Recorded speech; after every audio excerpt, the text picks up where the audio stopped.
तो आज के दिन को मौजूदा वैश्विक राजनीति के लिए सबसे महत्वपूर्ण दिन माना जाएगा। आज से लेकर 2 सितंबर तक ऐसा बहुत कुछ होगा जो पूरी दुनिया की राजनीति को प्रभावित करेगा। इसमें यह तय होगा कि टैरिफ के मुद्दे पर दुनिया की बड़ी बड़ी शक्तियां किस तरफ जाएंगी। यह भी तय होगा कि भारत अपने रिश्तों में जापान, चाइना और अमेरिका के साथ कैसे संतुलन बिठाएगा। एससीओ के मंच पर रशिया, भारत और चीन के बीच कौन कौन से नए समझौते होंगे।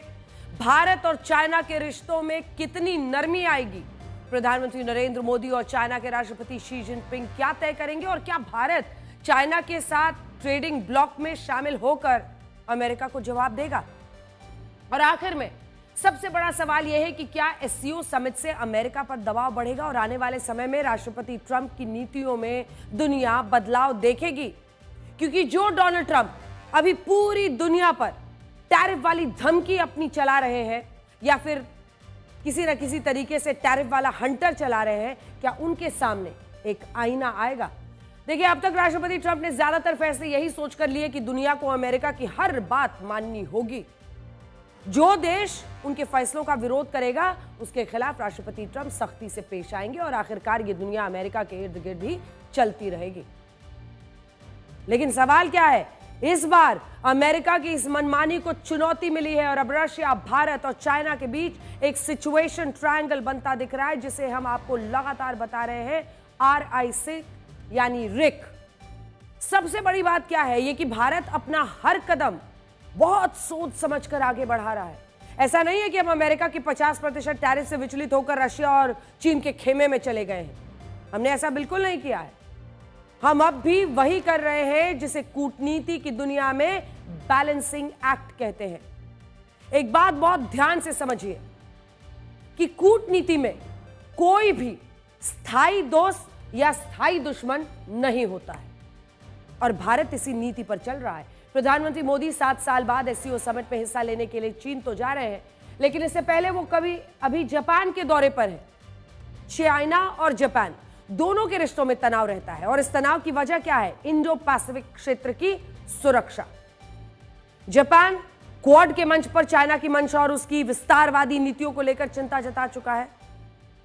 और सोचिए, प्रधानमंत्री मोदी चाइना जाने से पहले कहां जा रहे हैं, जापान। और इसीलिए यह दौरा बड़ा है क्योंकि प्रधानमंत्री चाइना जाने से पहले जापान जा रहे हैं, वही जापान जो मुखर होकर चाइना की विस्तारवादी नीतियों के खिलाफ बोलता है और इसी को कहते हैं बैलेंसिंग एक्ट। इस संतुलन को बनाने में हर फैसला हमारा खुद का है और भारत इस वक्त ऐसी स्थिति में है जहां हर देश के साथ हमारा एक संतुलन है और हम ये देख रहे हैं कि कहां हमारे हित ज्यादा है, कहां पर कम है, कहां पर हमारे हित ज्यादा सुरक्षित है। उदाहरण के लिए, मौजूदा परिस्थितियों में अमेरिका से भी हमारी बातचीत बंद नहीं हुई है। जापान के साथ भी हम द्विपक्षीय सम्मेलन कर रहे हैं। इसके बाद प्रधानमंत्री मोदी चाइना में एससीओ समिट में भी शामिल होने वाले हैं। मल्टीपोलर वर्ल्ड जिसमें हर देश अपने राष्ट्र हित की बात करके आगे बढ़ता है। भारत ने यह स्थापित कर दिया है कि कोई अगर यह सोचे कि सिर्फ एक तरफा रिलेशनशिप ये उस देश के साथ होगा तो ये वो दौर नहीं है। यानी सारे दबावों को खारिज करके भारत अपनी शर्तों पर वैश्विक राजनीति में अपनी भूमिका को मजबूत कर रहा है और इस बात को आप जापान के इन दृश्यों से समझ सकते हैं। हम फिर से आशा करते हैं कि भारत और जापान के बीच और भी गहरी मित्रता और सहयोग स्थापित हमारे देश।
जापान की टेक्नोलॉजी और भारत का टैलेंट मिलकर इस सदी के टेक रिवॉल्यूशन का नेतृत्व कर सकते हैं।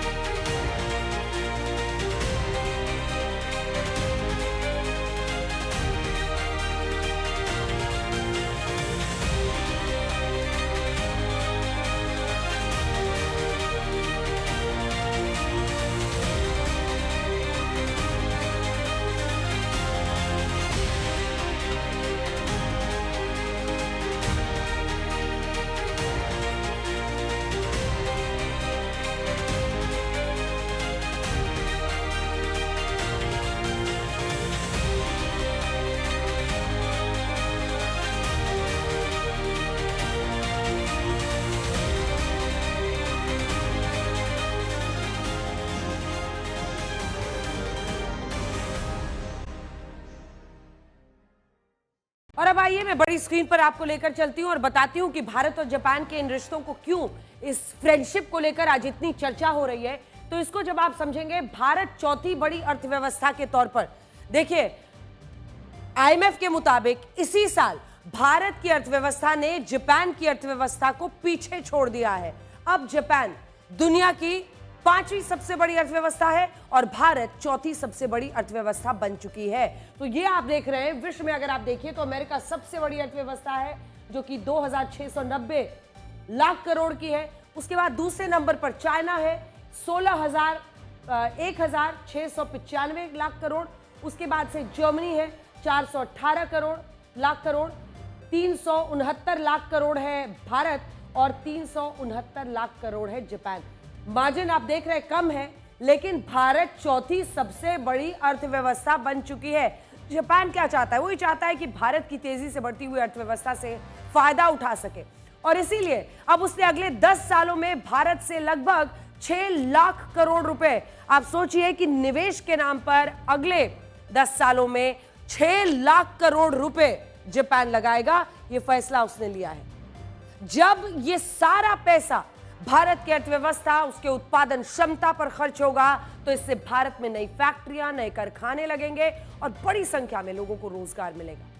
इसके अलावा इस निवेश से भारत की अर्थव्यवस्था पर दुनिया का विश्वास और भी मजबूत होगा। तो निवेश में आप जब देखते हैं नई फैक्ट्रियां, कारखाने लगेंगे, भारत के लोगों को रोजगार मिलेगा, भारतीय अर्थव्यवस्था पर दुनिया का भरोसा बढ़ेगा और कुल मिलाकर निवेश के लिए यह बहुत अच्छा होगा।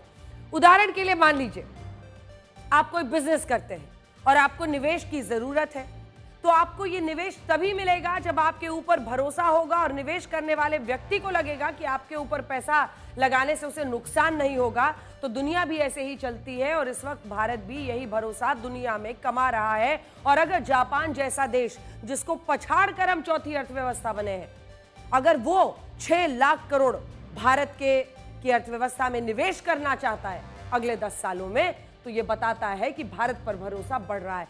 किन सेक्टर्स में भारत जापान सहयोग होगा? सबसे पहले है सेमीकंडक्टर चिप्स, क्योंकि 4 नए सेक्टर्स में हम जापान के साथ सहयोग बढ़ाने वाले हैं। उनमें पहला है सेमीकंडक्टर चिप्स, फिर क्रिटिकल मिनरल्स, उसके बाद आर्टिफिशियल इंटेलिजेंस और फार्मास्यूटिकल्स।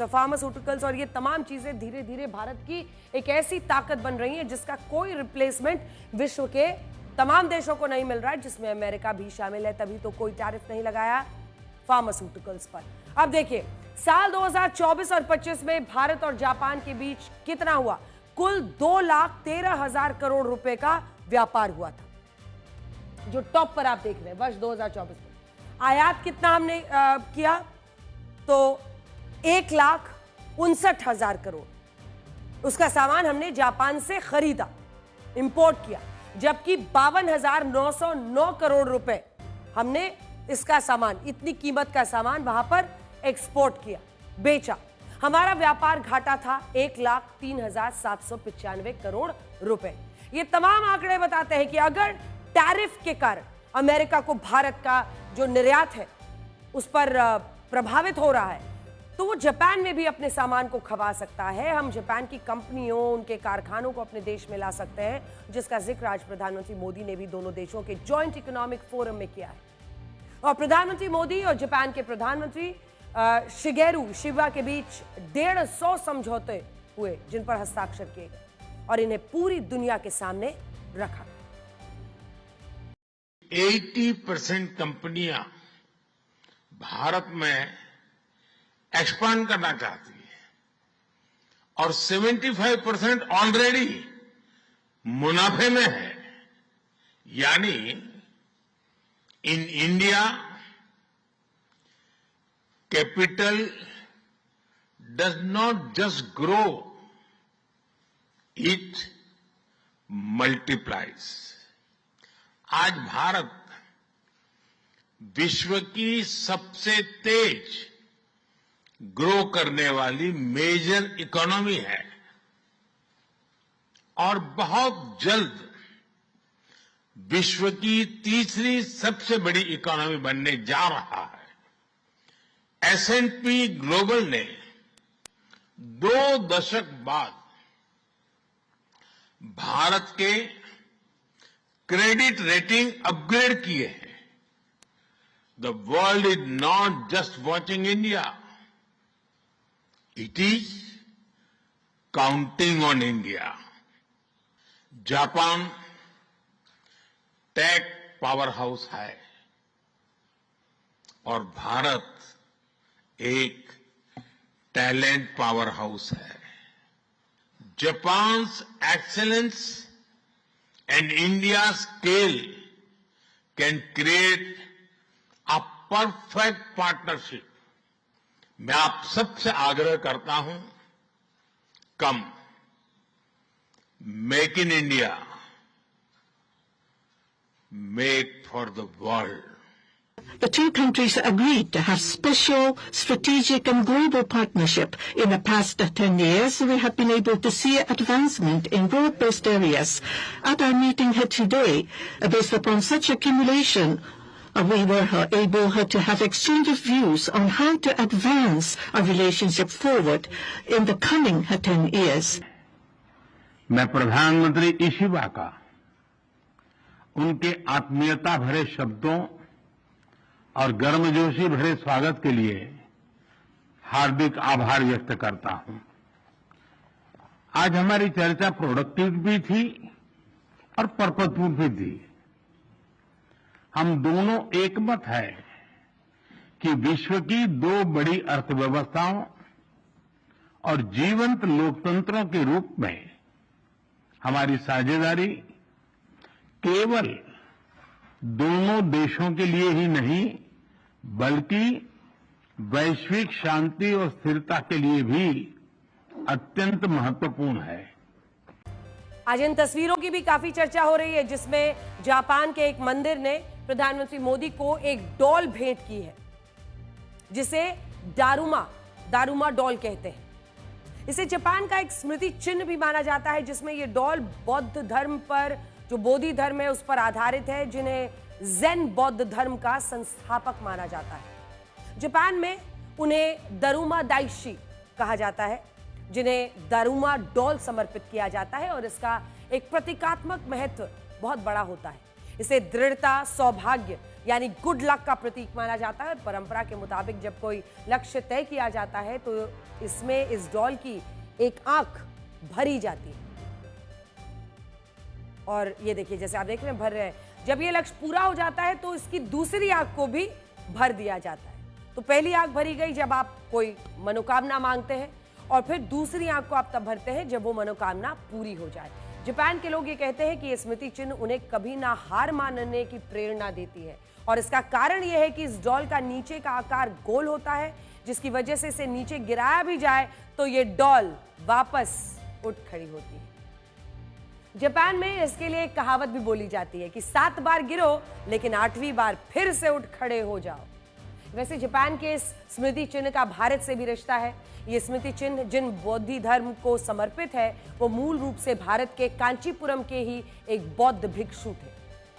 कहा जाता है कि उन्होंने लगातार 9 साल तक दीवार की ओर देखते हुए ध्यान किया था और इसी वजह से दारुमा डॉल को बिना हाथ पैर और आंखों के बनाया जाता है। और सबसे बड़ी बात यह है कि जापान में ये डॉल जिसे भी दी जाती है उसके लिए तरक्की की कामना की जाती है और आज भी जापान ने प्रधानमंत्री मोदी को ये डॉल देकर गुड लक कहा।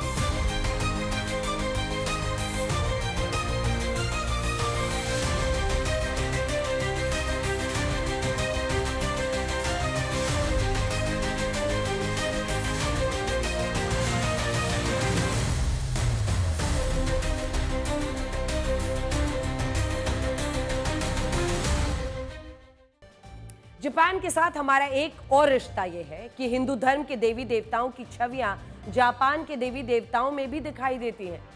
आप जानकर हैरान रहेंगे, जैसे भगवान गणेश को जापान के कांगी तेन कहा जाता है, देवी सरस्वती को बेंजाई तेन कहा जाता है, भगवान शिव को जापान के लोग दैकोकू कहते हैं, देवी लक्ष्मी को किचिजो तेन कहते हैं और भगवान इंद्र को ताइशा कुतेन के रूप में पूजा जाता है। हमारे ये सभी हिंदू देवी देवता बौद्ध भिक्षुओं की परंपरा के साथ जापान पहुंचे और जापान में भले ही इन देवी देवताओं को नए नाम और स्थानीय संस्कृति से जोड़ा गया, लेकिन इनकी पहचान अब भी हिंदू देवी देवताओं में ही दिखाई देती है। इनमें भी देवी सरस्वती को जापान के लोग सबसे ज्यादा मानते हैं, जो जापान के 7 भाग्यशाली देवी देवताओं में से एक हैं, जिन्हें शीची फुकुजिन कहते हैं। वहां सबसे बड़ी बात यह है कि जापान में इन देवी देवताओं को सौभाग्य, खुशी, समृद्धि का प्रतीक माना जाता है और वहां इन्हें लेकर कोई विवाद नहीं होता। लेकिन एक हमारा देश है जहां लोग हिंदू देवी देवताओं को पौराणिक कहानियों तक सीमित मानते हैं और इनके रूप में